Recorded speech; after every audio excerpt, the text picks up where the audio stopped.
The carriage wheels hit every stone on the road, and Ilara felt each one in her spine. 9 hours she had been sitting in that box on wheels, watching the trees turn from her homeland's soft green to something darker, thicker, less friendly. Nobody spoke to her during the ride.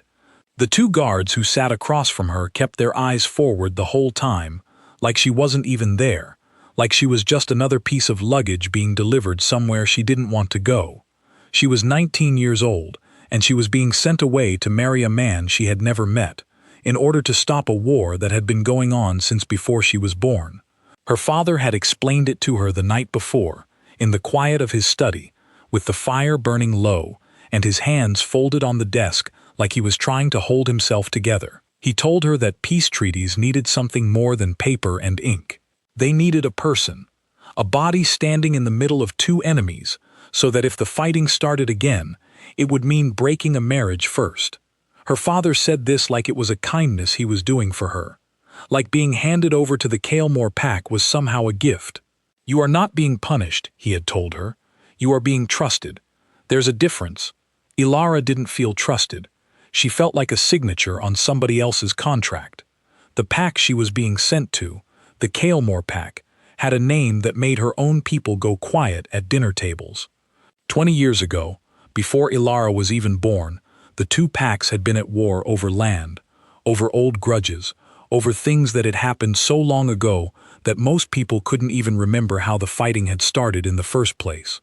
All they knew was that it had cost lives. Her own uncle had died in that war, and her grandmother never mentioned his name without her voice cracking a little. And now, apparently, the only way to end all of it was to send Ilara into the middle of the enemy's home and make her live there, forever. The carriage slowed down, and Ilara pulled back the curtain to look outside. The land had changed completely. Where her own territory had open fields and warm-colored stone buildings, this place was dense with pine trees, dark and tall, blocking most of the sunlight. The air even smelled different here, sharper, colder, like something underneath the pine was watching her arrive. When the carriage finally stopped, Ilara sat there for a moment, just breathing. Her hands were shaking, and she pressed them flat against her knees to make them stop. She thought about her father's words. "You are not a bride, you are a boarder."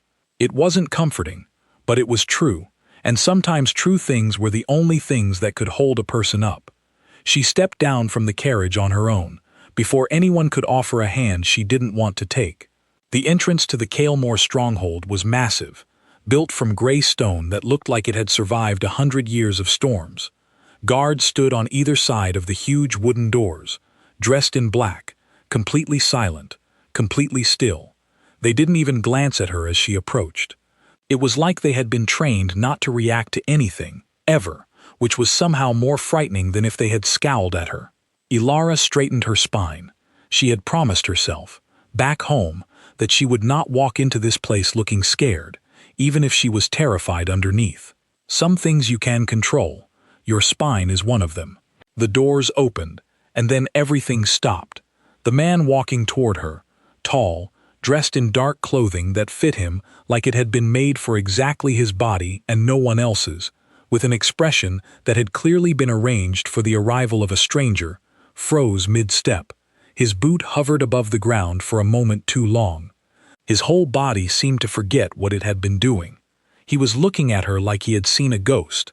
Not a scary ghost, the kind of ghost that makes you go quiet because you're not sure if you're imagining it, or if it's real, or if you even want it to be real.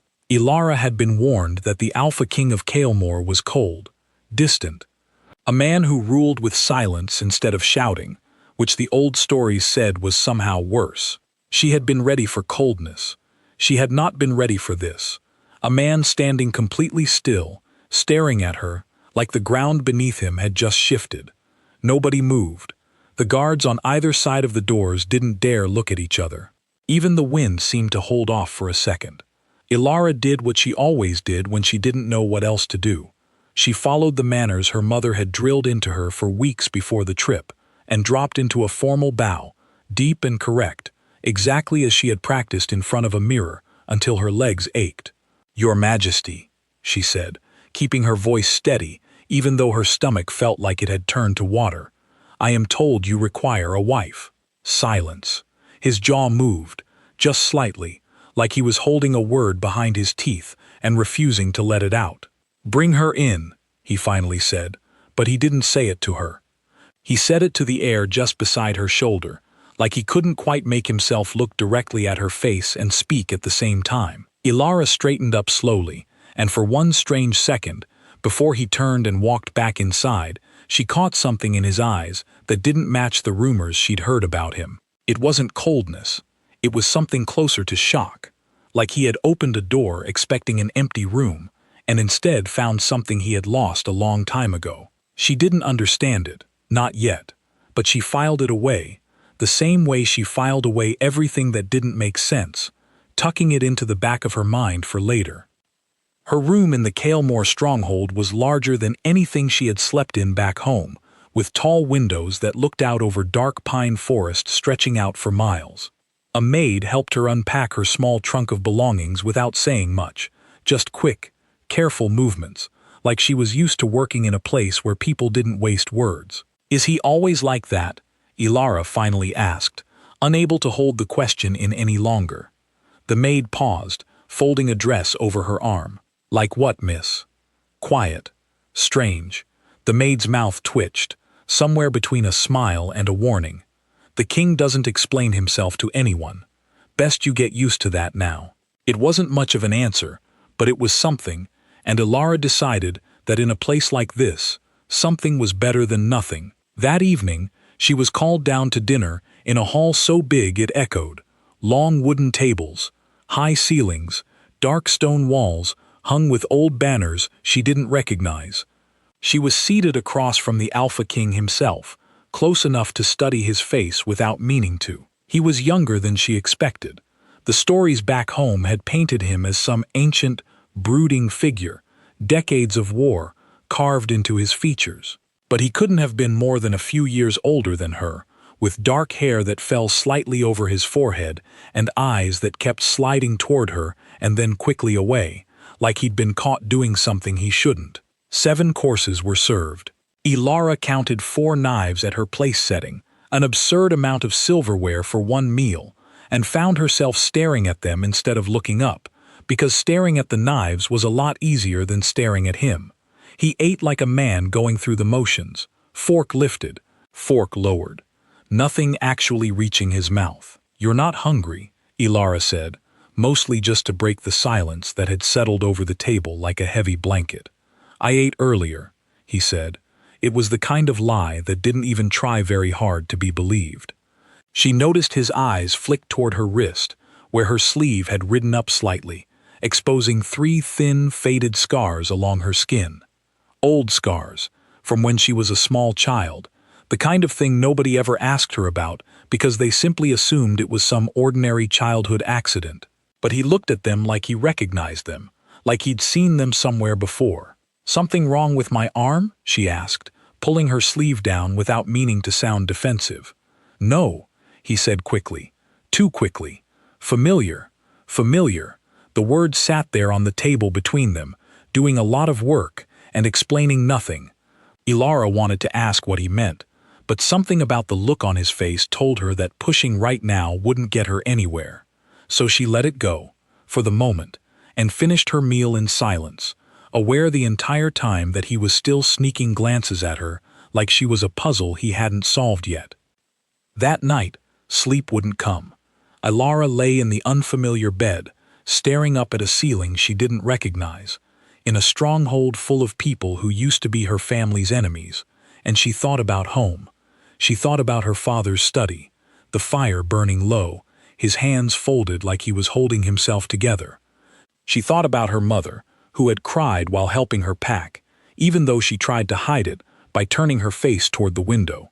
She thought about the way the Alpha King had frozen the moment he saw her, like he knew her from somewhere.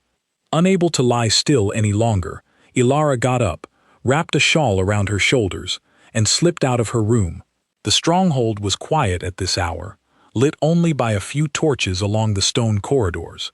She wasn't entirely sure where she was going, but her feet carried her toward a set of stairs that led up to what looked like a wall walk, an open path along the top of the fortress walls where the cold night air hit her face the moment she stepped outside. And there he was, the Alpha King, standing alone at the edge of the wall, looking out over the dark forest like he was searching for something that wasn't there. He must have heard her footsteps, because he spoke without turning around. Couldn't sleep either. No, Ilara admitted, walking up beside him, close enough to talk, but far enough to still feel like she had some kind of control over the conversation. You knew someone with scars like mine. Before today, I could see it on your face. He didn't answer right away. His hands gripped the stone edge of the wall, knuckles going slightly pale. I knew someone, he finally said, who used to climb a tree behind the old border post, in a village called Marrow Hollow, before it burned. Something in Ilara's chest went very still, very fast, like her whole body had just hit a wall she hadn't seen coming. Marrow Hollow, her own village. The place she had been born, the place that had burned to the ground when she was 6 years old, in the last terrible year of the war between their two packs. That's just an old story, she said carefully, even though her heart was pounding now. I was 6. I barely remember any of it. I remember all of it, he said.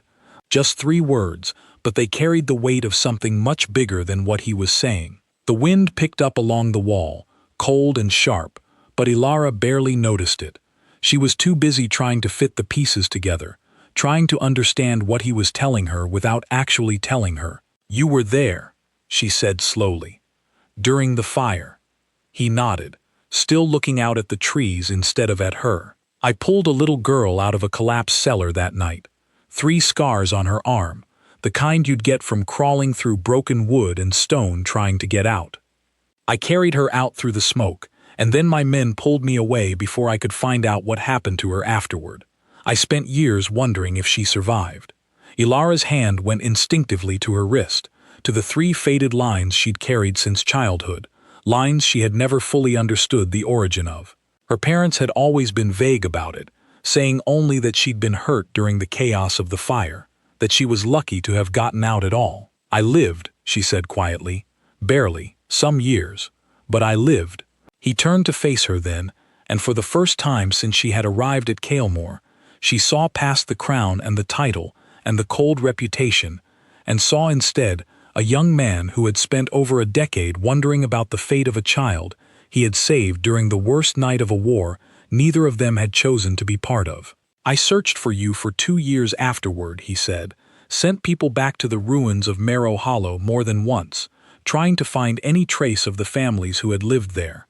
Then my father told me to stop wasting resources on a dead village, and I was 15, and I didn't have the power yet to refuse him. So I stopped searching, and I started training to become the kind of man who could refuse him one day. Anger rose up in Ilara then, sudden and familiar, easier to hold on to than the strange, tender confusion swirling underneath it. You could have kept looking anyway. I was 15, he said again, not defensively, just factually, like a man stating the weather. My father held every leash I had back then. She let the anger sit there, unspoken between them, because some things don't resolve themselves just because it would be more comfortable if they did. He didn't try to talk her out of the anger either. He just stood there and let her have it, like he understood that she was owed at least this much. They stood in silence for a long moment, the wind moving between them, the dark forest stretching out below the wall, like it was holding its own kind of secrets. Why didn't you say anything at dinner? Ilara finally asked. Because I wasn't sure yet, he admitted. I've imagined that girl's face for 11 years. I didn't want to be wrong about it in front of an entire dining hall. And now? He looked at her for a long moment, something unreadable moving behind his eyes. Now I'm sure, and I don't know what to do with that. Neither did she, if she was being honest with herself. The days that followed were strange in a way Ilara hadn't expected. She had come to Kael'mor braced for coldness, for distance, for a marriage that would exist only on paper, while 2 strangers lived separate lives under the same roof. Instead, she found herself constantly aware of the Alpha King's presence, and constantly aware that he was just as aware of hers. he started finding reasons to be near her. He would appear in the gardens when she took her morning walks, claiming he needed the fresh air himself. He would sit a little too long at the dinner table after the plates were cleared, asking her questions about her childhood, about her family, about the version of Marrow Hollow that had existed before the fire took it. She told him about the tree behind the border post, the one he had mentioned that first night. She told him how her older cousin used to dare her to climb higher than she should have, how she'd fallen once and broken her wrist, how her mother had scolded her for a week afterward. "I remember that tree," he said, when she described it. "I used to watch it from our side of the border. There was a girl who climbed it almost every day, fearless, reckless. My men used to joke that she'd break her neck one of these days."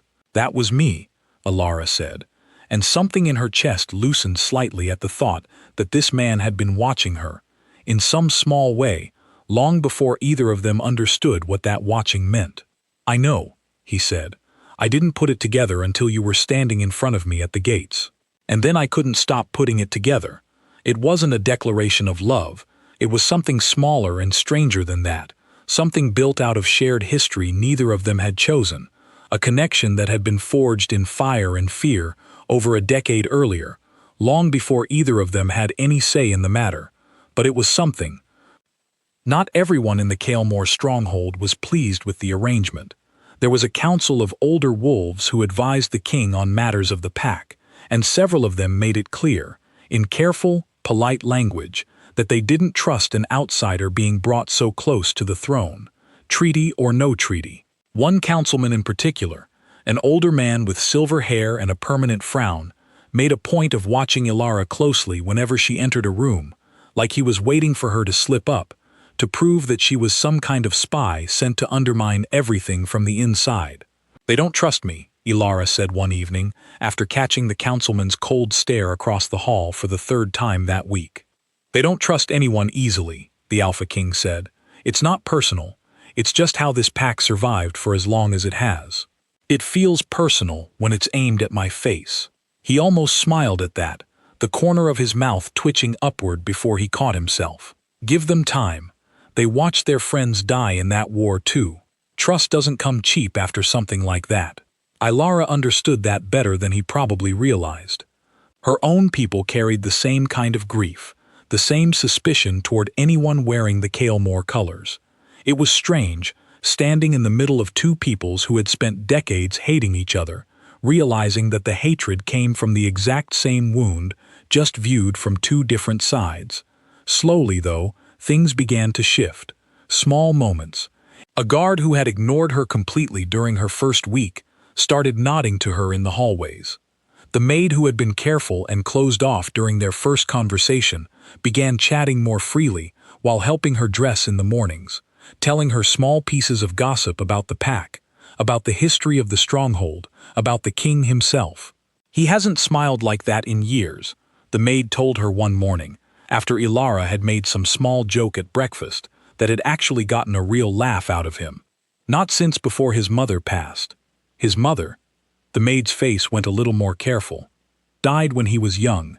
Sickness, not the war, but it hit him hard. He's been serious ever since. Serious in a way that's hard to watch, sometimes, on someone so young." Ilara thought about that for the rest of the day, about a boy who had lost his mother, then spent his teenage years fighting a war he hadn't started, then spent his early 20s ruling a pack that still didn't fully trust anyone, including, maybe, himself. It didn't excuse the way peace had been forced onto both of them without their consent, but it explained a few things. The morning of the official treaty signing arrived with a kind of tension that hung over the entire stronghold like fog. Representatives from both packs gathered in the Great Hall, dressed in their formal colors, standing on opposite sides of the room like the decades of war hadn't technically ended yet, just paused for the occasion. Ilara stood beside the Alpha King at the front of the hall, both of them dressed in clothing that combined colors from both packs, a visual symbol of the union that was about to be made official. Her father had traveled to attend the signing himself, and she caught his eye across the room, saw the mixture of pride and worry on his face that she imagined would never fully go away, not for as long as she lived in enemy territory, that was slowly starting to feel a little less like enemy territory. The treaty itself was read aloud by an official scribe, formal language about borders and resources, and the ending of hostilities between the two packs. Ilara barely listened to the words. She was more aware of the Alpha King standing beside her, close enough that she could feel the warmth coming off his skin, close enough that when his hand brushed against hers during the reading, neither of them pulled away. When the moment came to sign, Ilara picked up the pen, ink dark and heavy, and pressed her signature onto the page beneath his. The parchment felt thinner than she expected peace to feel, considering everything it was supposed to hold together. The hall erupted into applause, careful and measured on both sides, like everyone was still testing the boundaries of what was allowed. Ilara's father crossed the room to embrace her, whispering something about being proud of her, about how brave she'd been, and she let herself believe it for just a moment, even though she knew bravery hadn't really been a choice she'd been given. Later that evening, after the guests had gone and the hall had emptied out, Ilara found the Alpha King standing near the same wall walk where they'd had their first real conversation. She joined him there, the cold night air familiar now instead of threatening. "It's done," she said. "The treaty. It's done," he agreed. Then, after a pause, "I'm not asking you to forgive 11 years in one afternoon, or the fact that neither of us chose this." "Good," Ilara said, "because I wasn't going to." Something moved across his face, not quite a smile, but close enough to one that it made her chest feel warm in a way she wasn't fully prepared for. "But," she added, surprising herself with how easily the word came out, "I think I'd like to try. Slowly, if you're willing." He turned to look at her fully then, the same way he had that first day at the gates, except this time there was no shock in his eyes, just something quieter and steadier. "I've been willing since the moment I saw you standing at those doors," he admitted. "I just didn't know how to say it without sounding like a man who'd lost his mind over a girl he hadn't seen in 11 years. You could have just said that." "I'm working on it," he said, and this time he did smile, small and real, the kind of smile the maid had said she hadn't seen from him in years. The months that followed weren't easy. Two packs with decades of grief between them didn't heal overnight just because two people had decided to give each other a chance. There were still councilmen who watched Ilara with suspicion. There were still whispered conversations among her own people back home, wondering if she had been swallowed up entirely by the enemy she'd been sent to live among. There were nights when old grief crept back in for both of them, memories of a war that had cost them both more than either liked to admit out loud. But there were other things too. Quiet mornings in the garden, long conversations on the wall walk that stretched late into the night. The slow, careful building of trust between two people who had first found each other in the middle of a fire, lost each other for over a decade, and then found their way back through nothing more than a piece of paper meant to end a war neither of them had started. Ilara often thought about how strange it was that the same night that had taken her home from her had also given her, without either of them realizing it at the time, the man who would eventually pull her out of a very different kind of collapse. Not a cellar this time, just the slow, quiet loneliness of being handed over like a piece of a treaty, and finding, against every expectation, something real waiting on the other side of it. The border between their two packs still had teeth. Old wounds don't disappear just because new ones stop being made. But standing on that wall, night after night, with a man who had once carried a frightened child out of the smoke and spent 11 years wondering what had become of her, Ilara found herself believing, slowly, carefully, that maybe the border could grow something else too. Something neither war nor politics had ever managed to force into existence on its own. Something a whole lot closer to peace.